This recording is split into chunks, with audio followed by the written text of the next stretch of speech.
Star Trek The Next Generation really loves poking fun at us modern day folks, and they did it best in this first season episode, simply called The Neutral Zone.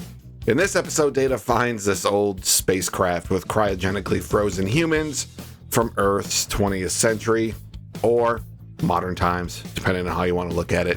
And in this episode, they really poke fun at what it means to be an American in the 1980s. This is actually one of my favorite episodes, and it's proven a point that I made in previous videos, especially in the Picard Paradox. We're going to jump into that today here. I'm Trader Bubba. This here's Cousin Emmy. You're watching Bubba Break Sci-Fi. This baby hits 88 miles per hour. You're gonna see some serious shit. Whoa. Have you ever had a dream, Neo, that you were so sure was real? What if you were unable to wake from that dream? So say we all. Your father was captain of a starship for 12 minutes. He saved 800 lives. Engage. Bubba Break Sci-Fi. Now, in this episode, one of the cryogenically frozen men that are discovered is this guy right here. He's an old Wall Street guy. And this is probably the antithesis of Gene Roddenberry's sort of vision of the future versus where we are now. This guy is all about the money, the moolah, the power that comes with it, which makes absolutely no sense in Gene Roddenberry's vision of the future. And then, of course, you've got the Southern country music singer who basically drank himself to death and destroyed his liver, and that's why he ended up being cryogenically frozen. He's a bit of the comic relief in this episode, which is all fine and well, but I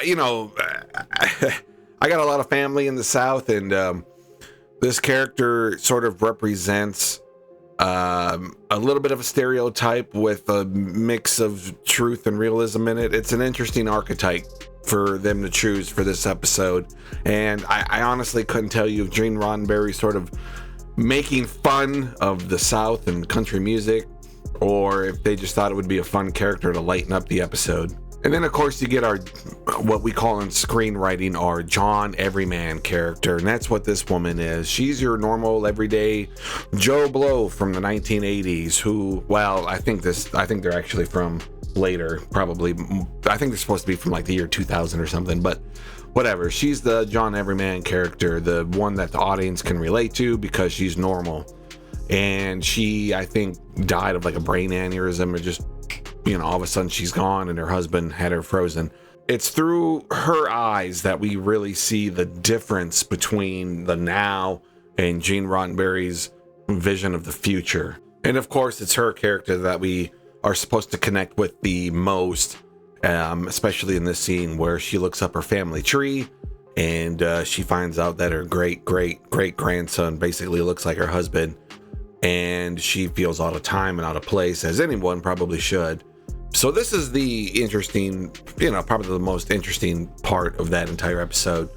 But I can't help but notice that Gene Roddenberry, in this last episode of the first season, so in the pilot episode, they make it very clear when Q appears in that modern day military outfit that, Picard calls it a costume, and that we've evolved so far beyond needing costumes like that, as he says to Q, who's wearing a modern day military outfit.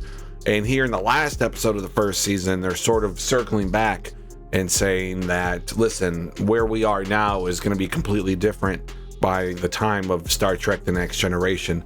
We're going to be better.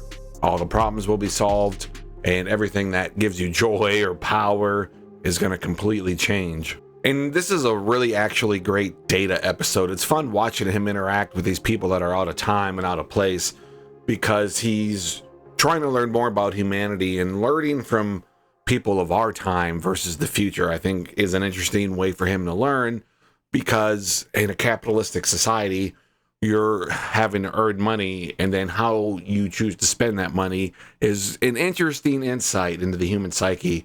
Some of them are just normal everyday people, like the woman. She's probably just, spending the money to live. But then you've got the party going country singer who's spending all this money on booze and women.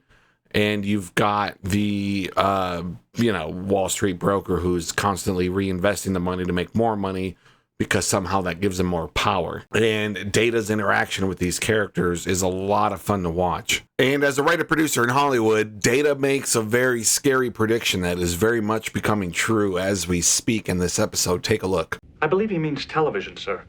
That particular form of entertainment did not last much beyond the year 2040.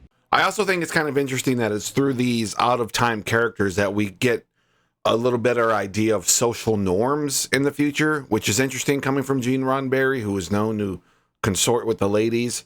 And here we see the country singer interact with Dr. Crusher and, you know, do what men in his time did with the ladies. I always think that's so interesting coming from somebody like Gene. But really the biggest difference between these people from the past and, you know, the current day Star Trek characters is really it's the quest for power and control over their lives.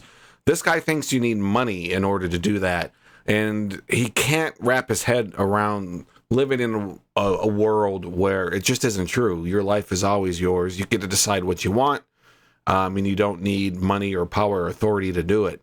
But he can't let go of that notion of money being the source of power and control, and he does everything he can to assert his authority, which is always fun to watch. But they do give the character a little bit of a saving grace, because as they're negotiating with these Romulans via view screen, it's the Wall Street guy who tells them that, quite frankly, they're lying.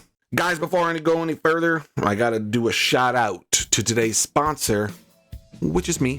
This video is brought to you by TraderBubba.com, where I've got all sorts of fun new stuff, including caca bacon. You can smell the difference, and that's the caca. Check out the Cousin Emmy page, my wife's favorite, the acai berry supplements. All proceeds do go to the GoFundMe for Cousin Emmy, whose husband was in the hospital recently just before she's about to go into the hospital and give birth to their firstborn. I'm trying to get 100 people to donate on the GoFundMe, and if you donate, leave a comment on the GoFundMe page, and I'll reach out to you and send you this Cousin Emmy refrigerator magnet. Now, this is an interesting scene because this is the foreshadowing of the Borg, which were supposed to appear a lot sooner. So this is the final episode of season 1, and they were supposed to appear in the beginning of season 2, but the writer's strike caused some issues, and their reveal got pushed back a little ways. But here, the Romulans and the Federation are investigating problems on their respective sides of the borders, where entire colonies have been basically scooped up and erased from existence. And as we will come to learn in the next season, it was actually the Borg causing that. And I don't know why, upon my 30 years of watching this show, I never, I guess, really picked up on that. And it's an interesting foreshadow, because the Borg would obviously become the big baddies in all of TNG. And their foreshadow, I mean, really, if you want to think about it, even though we don't see them, this is the Borg's introduction in a way. And they did it in an episode that's where the A plot are these 3 people who were cryogenically frozen from, you know, the 20th or early 21st century. I would love to have been in the writer's room when they were discussing this. Like, hey, we need to foreshadow the big bad villains coming up. We also want to bring the Romulans back. And to do it in such almost a comedic episode, it's just like those two don't really mesh well. And I'm just curious if, like, I don't know. I would love to be in the writer's room. I have a lot of thoughts and ideas on how the story for the people out of time were probably pitched. And they said, oh, this is a great story. Write it. By the way, within this episode, we also have to set up the Borg for next season, because this is going to be the last episode of the season. So they had to cram this sort of foreshadowing Borg Romulan stuff into this other script. And they're 2 completely different themes, tones, and it's, like I said, I would have loved to have been in the writer's room. Who is responsible? They haven't got a clue. They're hoping you know. So I do love that the, you know, Wall Street guy, the man who has to read people for a living in order to make the deal, is the one that calls out the Romulans on their BS. I also like how he's just permitted to stand there on the bridge for like 20 minutes. While the Federation is in their first sort of engaged in their first round of dialogue with this other, government basically for the first time in a long time. So it's definitely not like the tightest security, but this is a great episode, and it brings up so many questions for the writer's room. And this episode was written by Maurice Hurley, who was the showrunner for the first couple of, or the head writer, I should say, for the first couple of years. And he's an interesting character. There's some really just fascinating interviews with him on YouTube. He has passed on, unfortunately, and he wasn't the most beloved person who worked on this show. But as you can see, so this is from an original story from these two other women, Deborah, who I feel like she was on the show later.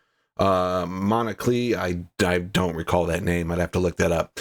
But Maurice is the one that is credited for the creation of the Borg. So like I said, I'm pretty sure this was a story, and then Maurice said, hey, this is a great episode, but since it's the last one of the season, we're going to have to cram the Borg in there. So I love this episode. I think it's a hoot and a holler, if you ask me. I mean, Ralph Oppenheimer, the country music singer, is hilarious. I'll never get over watching him with Data and explain the Data, what it means to have a good time and a drink and a hootenanny. And how much of this was Gene Roddenberry versus, in this case, Maurice, the head writer.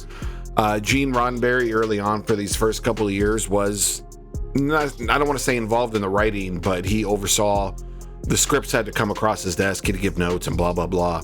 So, and Maurice really was close with Gene Roddenberry.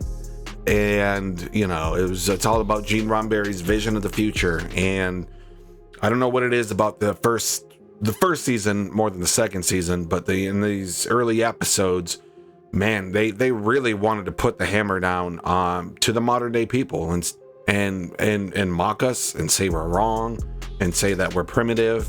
And it's fascinating looking at this from 40 years later.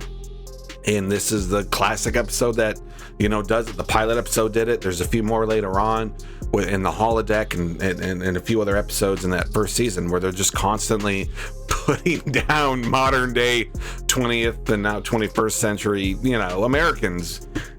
And this is another classic example of that. Guys, I'm Trader Bubba. Thanks so much for watching.